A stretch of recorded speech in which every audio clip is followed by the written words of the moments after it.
திருமகள் நிலமகள் உடனமர் கரிவரதராஜ பெருமாள் திருவடிகளே சரணம்.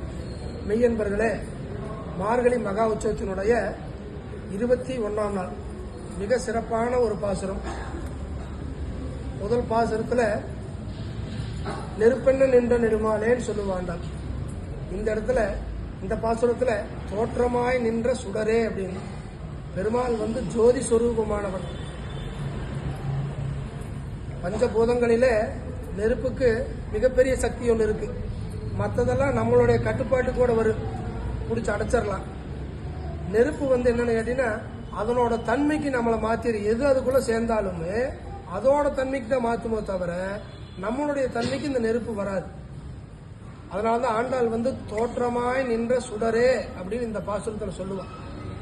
நீ சாதாரணமானவன் கிடையாது, உன்னை எழுப்புவதற்காக நாங்கெல்லாம் வந்திருக்கிறோம், எங்களுக்கு நீ பறை தரணும் அப்படின்னு ஆண்டாள் இந்த பாசுரத்தில் பிரார்த்தனை செய்வா.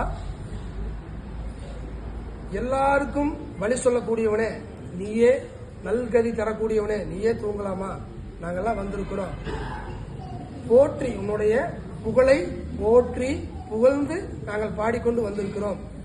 நீ எங்களுக்கு பறை தரணும். நாங்கள் போற்றி பாடக்கூடியவர்கள், போற்றி புகழக்கூடியவர்கள் எல்லாம் வந்திருக்கிறோம். உன்னுடைய அடிப்பணிந்து வந்திருக்கிறோம், எங்களுக்கு பறை தரணும்னு இந்த பாசுரத்தில் சொல்றா. அப்படி எப்படிங்கிறது நம்ம அனுபவிக்கலாம்.